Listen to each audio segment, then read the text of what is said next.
Era o século XX e a ciência resolveu brincar com o que não entendia direito: a mente humana. Um escritor famoso, Aldous Huxley, jogou lenha na fogueira com seu livro As Portas da Percepção, falando de uma droga estranha chamada adrenocromo, que podia transformar a cabeça das pessoas num caos de delírios assustadores. Ele não estava inventando. Governos e cientistas estavam mesmo testando coisas bizarras para controlar gente, como marionetes em um teatro macabro.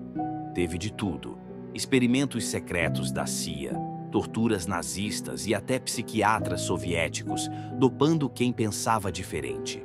Esses projetos deixaram um rastro de sofrimento que até hoje assombra quem conhece as histórias. Pensa só: pessoas comuns, sem saber, viraram cobaias de ideias que pareciam saídas de um pesadelo. E o pior: muitos nem imaginam o quanto isso mudou o mundo. O projeto MK-Ultra, da CIA, foi um dos mais sinistros.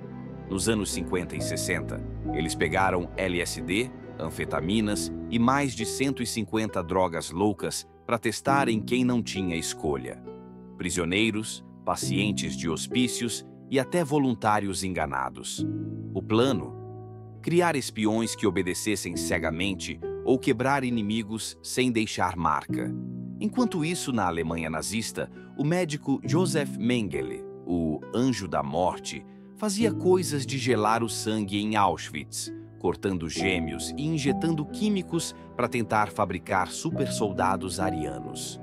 Na União Soviética, o Instituto Serbsky inventava doenças mentais para dissidentes, como o marceneiro Ivan Petrov, que tomou injeções ardentes para curar suas ideias contra o comunismo. Nos Estados Unidos, o Dr. Robert Heath enfiava eletrodos no cérebro de presos negros na Louisiana, usando uma droga chamada bulbocapinina, que deixava eles tontos, quase mortos-vivos. Essas experiências não eram só ciência, eram um show de horrores com gente de verdade. Os métodos eram de arrepiar qualquer um que ouvisse falar. No MK-Ultra, o cientista Sidney Gottlieb, conhecido como Mestre do Veneno, misturava LSD com hipnose e luzes piscantes para fritar a mente das vítimas. Mengele, em seus campos de concentração, jogava ácido nos olhos de crianças para ver se ficavam azuis, enquanto guardas apostavam no quanto elas aguentavam. O Serbsky usava uma droga secreta, apelidada de soro da obediência, que fazia o corpo tremer por horas, como conta o ex-prisioneiro Yuri Volkov em Memórias Escondidas. Heath, na Louisiana, ligava eletrodos direto no cérebro de caras, como o preso Jonah Miles, tentando acender ou apagar emoções como se fosse um interruptor. Outro nome pesado, doutor. Donald Ewen Cameron bombardeava pacientes com eletrochoques tão fortes que alguns esqueciam o próprio nome. Tudo isso era feito em segredo, com cobaias que não tinham voz para gritar por socorro. E o resultado? Vidas destruídas e um monte de perguntas sem resposta. Os experimentos deixaram marcas que vão além do imaginável. Teve o caso do cientista Frank Olson, da CIA, que tomou o LSD sem saber em 1953, surtou e caiu de um hotel em Nova York, ou foi jogado, como a família jura até hoje. Outro exemplo é Ted Kaczynski, o Unabomber, um gênio da matemática que virou terrorista depois de ser cobaia de testes da CIA na juventude, em Harvard, onde o psicólogo Henry Murray o humilhava com choques e gritos. Na Alemanha, uma sobrevivente de Mengele, a pequena Anna Weiss, contou anos depois como viu o irmão gêmeo morrer numa mesa de cirurgia fria. Na União Soviética, o escritor dissidente Mikhail Orlov perdeu a sanidade após meses de drogas no Serbsky, virando um zumbi que só repetia slogans comunistas. No CIA, Cameron apagava memórias de pacientes como Sarah Boone, uma dona de casa que nunca mais reconheceu os filhos. Esses cientistas queriam reconstruir mentes, mas só construíram tragédias. E o mais louco? quase ninguém pagou por isso. O MK-Ultra virou um escândalo gigante quando o senador Frank Church, em 1975, abriu o baú dos horrores da CIA.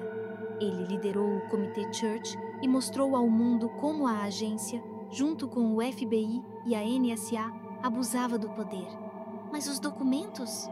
O chefão da CIA, Richard Helms, mandou queimar quase tudo em 73, deixando só pedaços do quebra-cabeça para trás. Teve quem dissesse que John F. Kennedy sabia demais sobre esses projetos e que isso selou o destino dele em 63, CIA, KGB ou máfia italiana. Ninguém sabe ao certo. Em Tulane, os arquivos de Heath sumiram misteriosamente depois que ele morreu, e dizem que a CIA estava por trás disso também. Na Rússia, o Instituto Serbsky queimou provas quando o comunismo caiu, mas sobreviventes como Yuri Volkov guardaram histórias em diários escondidos. Esses segredos foram abafados, mas pedaços deles ainda vazam, como fantasmas que se recusam a descansar.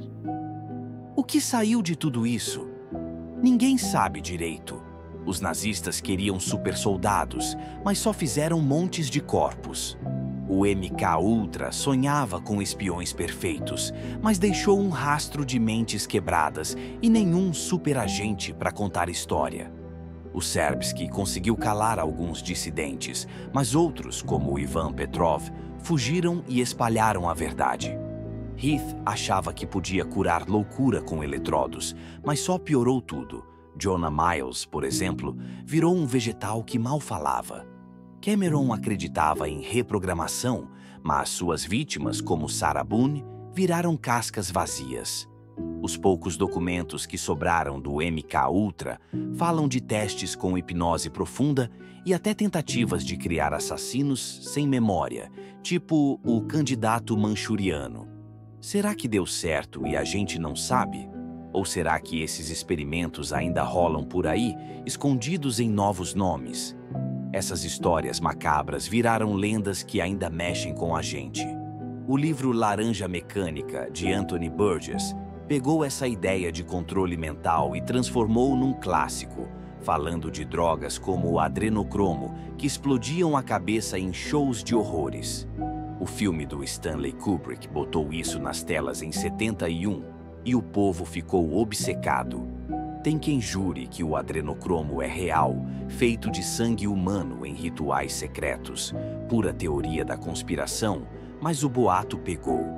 Na cultura pop, séries como Stranger Things brincam com laboratórios secretos e experimentos do governo, inspirados no MK-Ultra. Será que tudo parou mesmo? Ou tem cientistas modernos mexendo no cérebro da gente até hoje? A verdade está enterrada com os documentos queimados, mas o medo ficou. Conta nos comentários o que você acha disso tudo. Curte se quer mais histórias sinistras e se inscreve para não perder o próximo mistério.